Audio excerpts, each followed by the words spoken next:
یہ سورہ نوح کی آیتیں ہیں, بہت امپورٹنٹ ہیں. فَقُلْتُ اسْتَغْفِرُوا رَبَّكُمْ إِنَّهُ كَانَ غَفَّارًا. نوح علیہ السلام اپنی قوم کو کہہ رہے ہیں کہ اے میری قوم کے لوگوں, اللہ سے استغفار کرو, اللہ بار بار معاف کرنے والا ہے. غفارہ کا مطلب ہے بار بار معاف کرنے والا ہے. یرسل السماء علیکم مدرارا. آپ کو پتہ ہے حسن البصری کے پاس ایک شخص آیا, اس نے کہا جی کہ میری اولاد نہیں ہے, میرے لیے دعا فرمائیں. انہوں نے کہا استغفار کر.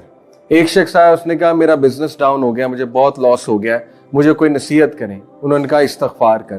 ایک شخص آیا, کہا میں اپنی وائف کے حوالے سے بہت پریشان ہوں, ہمارے ایشوز چل رہے ہیں. انہوں نے کہا استغفار کر.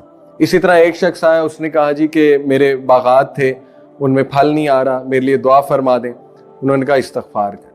جب وہ سارے لوگ چلے گئے تو حسن البصری سے پوچھا ایک شخص نے کہ بڑی عجیب بات ہے, مختلف مسائل کے ساتھ لوگ آئے اور آپ نے سب کو کہا استغفار کر. تو انہوں نے کہا یہ میرا فلسفہ نہیں ہے, یہ سورہ نوح میں اللہ سبحانہ وتعالیٰ فرماتے ہیں نوح علیہ السلام کی زبان سے کہ استغفار کرو.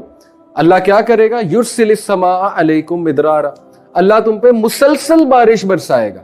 مدرارا کا مطلب ہے مسلسل, ایک بار نہیں, مسلسل بارش.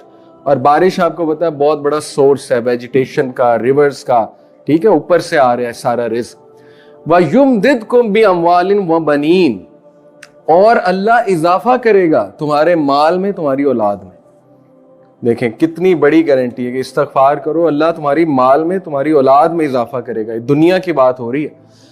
وَيَجْعَلْ لَكُمْ جَنَّاتٍ وَيَجْعَلْ لَكُمْ أَنْهَارًا, اور اللہ تعالیٰ تمہیں, جنات سے مراد ہے باغات, مختلف باغات دے گا, اور باغات سے مراد ہے ایگریکلچرل لینڈز obviously. اور وَيَجْعَلْ لَكُمْ أَنْهَارًا, اللہ تمہیں ریورز دے گا, ریورز نکل آئیں گے تمہاری زمین کے نیچے سے. اب ظاہر ہے اس دور میں لوگوں کی سب سے جو بیسٹ اکانومی تھی وہ ایگریکلچرل تھی ان دا سینس. تو دیکھیں دنیا کی بات ہو رہی ہے, استغفار کو عادت بنانا چاہیے, اور اس سے بہت فائدے ہوں گے آپ کو, یقین کریں بہت فائدے ہوں گے. بہت سے لوگ جو ہے نا دل سخت ہو جاتا ہے. میرے پہ ایک فیز آیا, میں شروع سے دینی سوچ والا نہیں تھا. تقریباً 21-22 سال جو ہے نا وہ میرے بہت کامن, جیسے ایک ٹین ایجر جیسے کامن ہمارے لوگ ہوتے ہیں, بالکل وہی تھا. تو ظاہر ہے کہ آئی ریئلائزڈ کہ اکثر ایسا ہوتا ہے کہ دل بہت سخت ہوا ہوتا ہے, انسان سمجھ نہیں پا رہا ہوتا, حالانکہ that is the real success. تو آئی ایکسپیرینس کہ جب ذکر شروع کیا, استغفار شروع کیا, اور مزید ذکر جو ہیں وہ آتے ہیں نا حدیث میں, سبحان اللہ و بحمدہ سبحان اللہ العظیم. شروع میں بڑا عجیب لگا. میں نے اپنے کو کہا یار تو مولوی بن رہا ہے, یہ تو مولویوں کے الفاظ ہیں, استغفر اللہ استغفر اللہ. تو وہ ایک نا ہیزیٹیشن میرے دل میں تھی کہ یار یہ تو تبلیغی مولوی ٹوپی پہنی ہوتی جنہوں نے, تو وہ کرتے ہیں. تو شروع میں ریزسٹنس آئی, لیکن الحمدللہ slowly and steadily I started to see the results.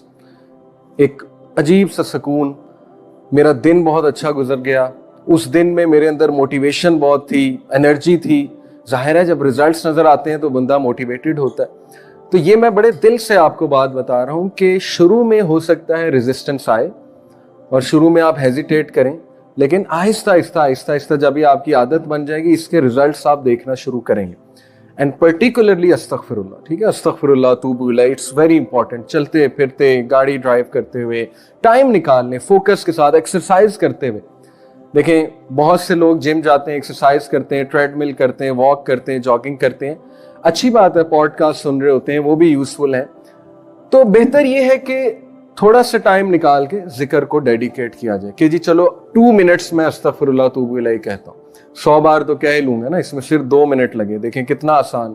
اسی طرح میں چلو لا الہ الا انت سبحانک انی کنت من الظالمین, یہ بھی رزق کی دعا ہے, اللہ تعالیٰ بہت سے راستے کھولتا ہے اس دعا سے, چلو وہ کرتا ہوں. اس سے کیا ہوگا کہ ایک تو آپ کے دل کا جو ظاہر ہے جو بھی سختی آئی ہوئی ہے, جو بھی غبار ہے دل پہ, وہ بھی دھل جائے گا انشاءاللہ. And you will be more motivated to practise on دین. تو ذکر is very practical and very powerful way to انشاءاللہ تعالیٰ کنیکٹ ود اللہ سبحانہ و تعالیٰ. تو یہ آیت سے بھی ثابت ہو رہا ہے کہ استغفار سے اللہ تعالیٰ یہ چیزیں بڑھاتا ہے, رزق بڑھتا ہے استغفار سے. اوکے